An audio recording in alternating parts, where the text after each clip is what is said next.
So last video we talked about how everyone from the original trilogy are broken old men and half-trained youths. Basically, Lucas tells us that everyone in the original trilogy sucks, calls them broken, grumpy old men, and that everyone in the PT is like Godzilla. And I'm not even messing, he literally likens prequel Jedi to Godzilla and Superman. And then when it comes to the original trilogy, it's just grumpy old goofballs and rusty old broken tin cans. Well, like garbage or a piece of shit? So we talked about how Lucas communicates this to us in the last video, and in this video we're going to look at how exactly this is caused, what exactly is the cause for this decline, and how have Kenobi, Vader and the Emperor made this transformation from super powerful Jedi of old into tin cans and washed up old men. Now the obvious answer for Vader is this.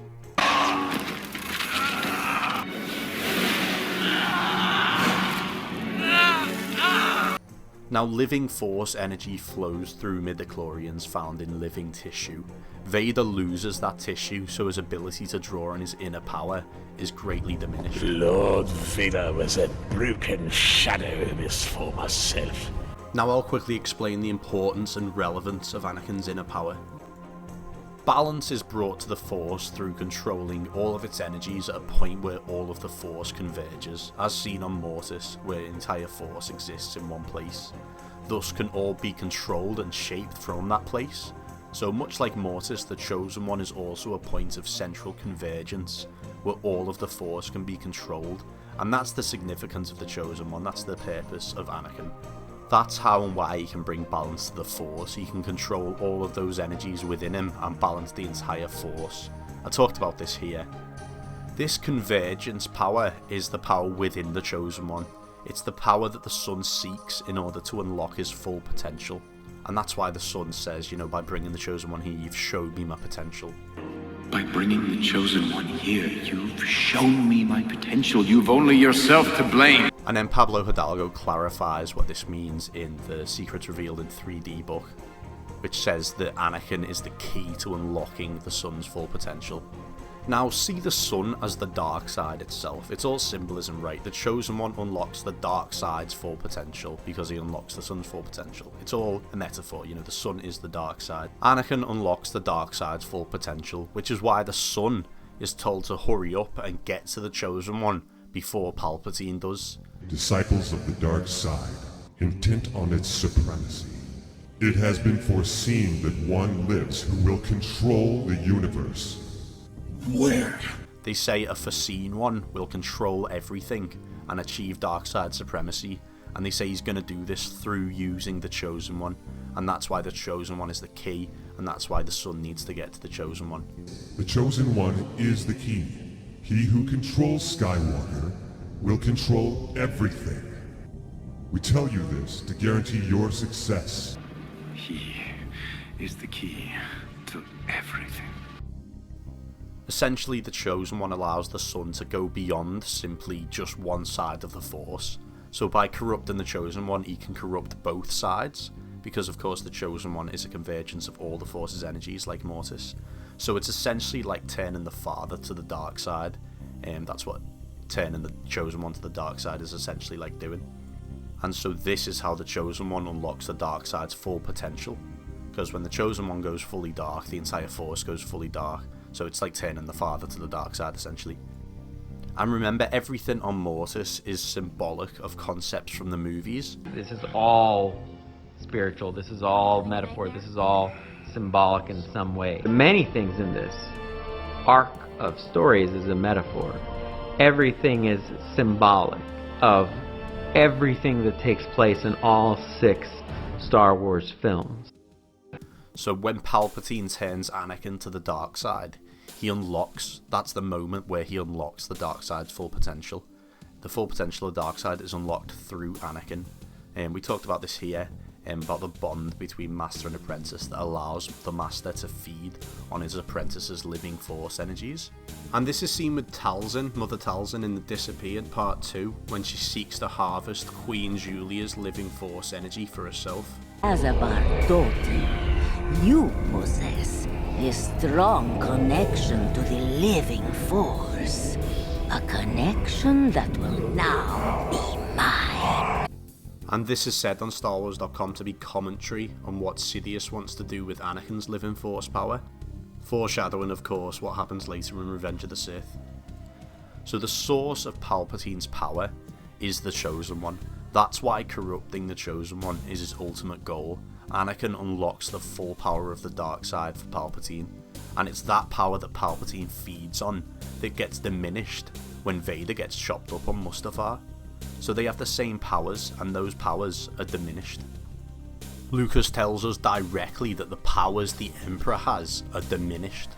Vader would have become infinitely more powerful if he hadn't ended up in his suit and being half man, half machine, which diminishes his powers considerably over the powers the Emperor has.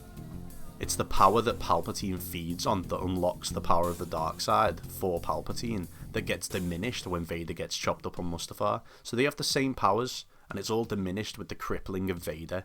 We talked about how Anakin represents a convergence of the entire Force, which is how Anakin is expected to control the entire Force to bring balance to it. So when the Chosen One is crippled, the entire galaxy shares his injuries, the Force itself gets crippled. We talked about this in depth here too, and essentially this is mirrored through a lot of the living things being replaced with technology in the galaxy. You've got giant perversions of nature like the Death Star, just as you have Vader's living tissue replaced with unnatural, monstrous mechanical limbs. And Vader's injuries as the Chosen One are a reflection of the galaxy's injuries, and by extension the Emperor's. Lucas tells us that the dark side is a cancer, and of course a cancer needs a host, and the host is the living force. It's Vader's living force power, and Vader's living force power was Palpatine's host. Then the host became a tin can, so naturally so does Palpatine. He's no longer a healthy body drawing power from a healthy, youthful vessel of the Chosen One. He's now an old man drawing power from a beat up tin can. And so that's why Lucas describes them both as broken and old and just washed up in the original trilogy. There's nothing living about the dark side, right? When the dark side corrupts living force, it essentially becomes the opposite of living force, which would be dying force, if you will. So the dark side is all about death, which is why there needs to be a host to cling to life through the host. What's happened in the original trilogy is that the Sith have killed the host. They've killed the living force, so they're just dying old men clinging to life, essentially. Captivated by the physical realm, the Sith are. And so all this stuff happens at the end of Revenge of the Sith. Anakin gets chopped up, the crippling of Vader as the Chosen One cripples the entire Force as a consequence. Factfile talks about how Anakin just turning to the dark side cuts off and decimates the Jedi's connection to the light side of the Force. So with Anakin turning to the dark side and becoming half man, half machine, with the Jedi dying, the living Force, the light side of the Force, has been extinguished. Symbolic of that also is the death of the daughter on Mortis, which is of course symbolic of the loss of the light in the universe. And the death of the daughter is of course a requirement to eventually kill the son. Of course the death of the daughter and then the father weaken the son enough to be eventually killed with Anakin's lightsaber. So the death of the light side is the first step in weakening the Emperor enough to eventually kill him.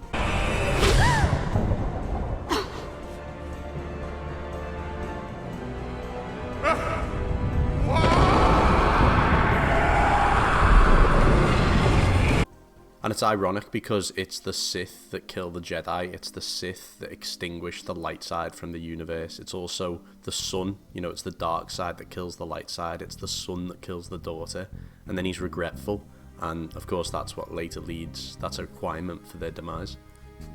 Early drafts for A New Hope actually reveal a lot of details and context behind some of the lines in the films. That one line of Vader saying to Obi-Wan in A New Hope, "Your power's a weak old man." In the draft, Vader prefaces this with the reason for why Kenobi's powers are weak, saying it's because the Ashlar is weak, and so the Force can't help him, and the Ashlar of course is the light side of the Force. They make note of this also a bit earlier on when Vader tells Tarkin not to underestimate the Force, and Tarkin basically tells him to shut up, and says that stupid Jedi power's gone from the universe, basically. Don't underestimate the Force. The Jedi are extinct. Their fire has gone out of the universe.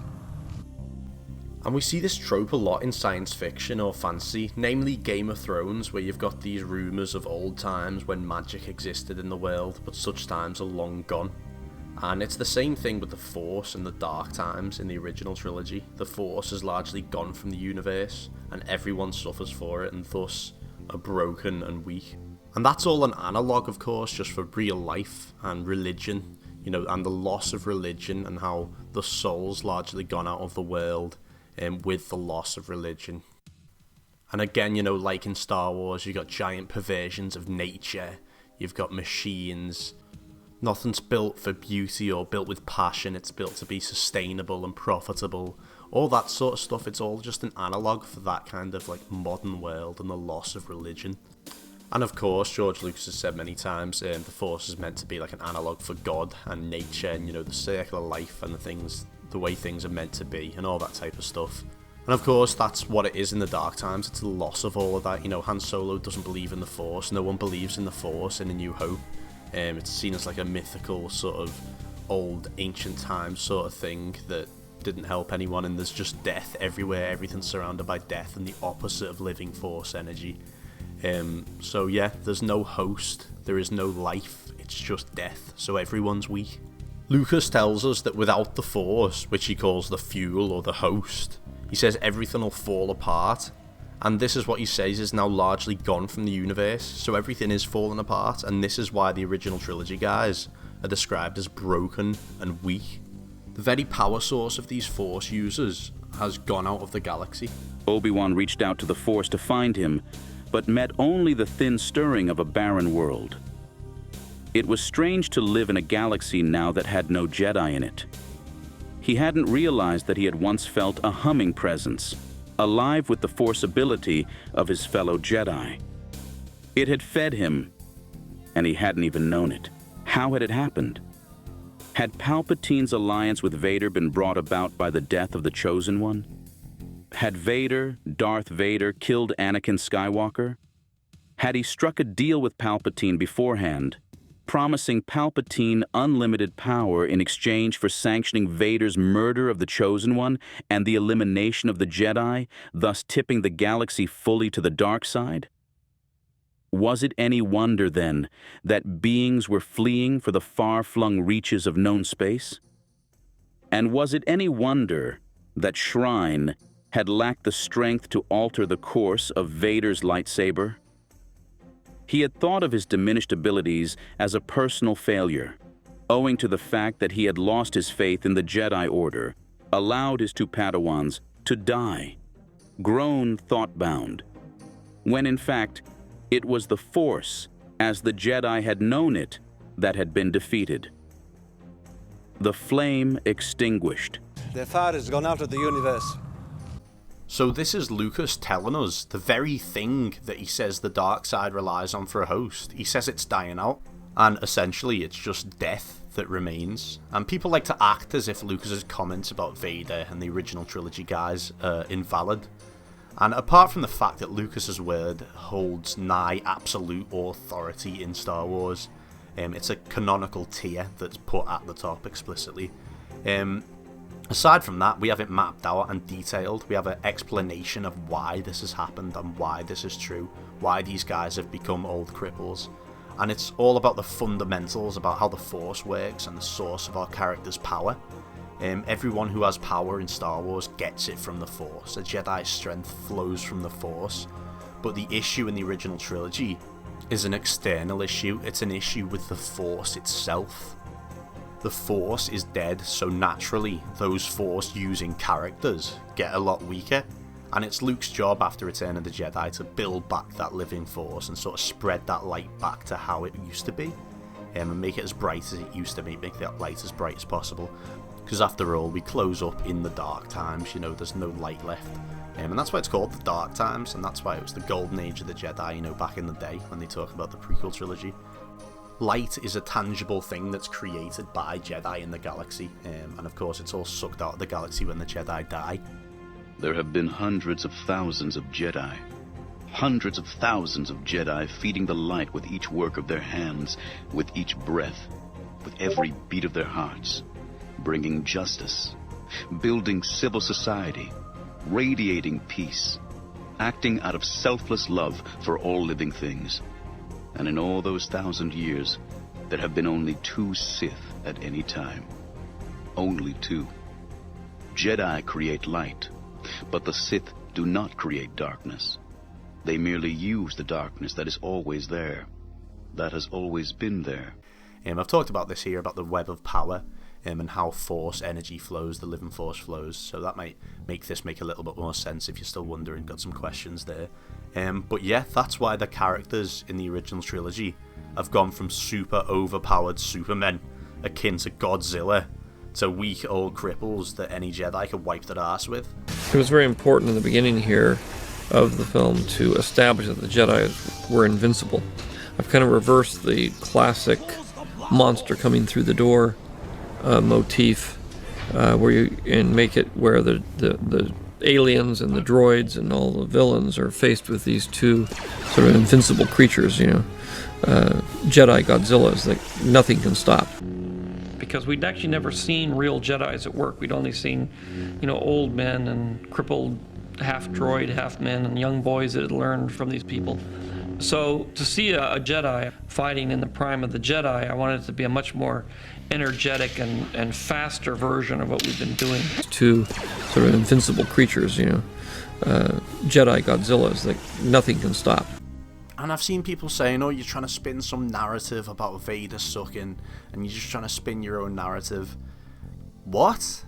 It's Star Wars. I'm talking about the details and the intent behind the movies and what goes into it and what we get clearly told. I'm not here to make some arbitrary excuses based on a bias about Vader or anything like that. I don't give a fuck. I'm just looking at what's inherently behind the scenes that builds up the movies and that builds up the Force, to analyse and understand the intent behind every little detail and really understand and get into George's head and figure out a proper, accurate ranking. People just think I'm coming out here with this anti-Vader rhetoric to spin some sort of narrative.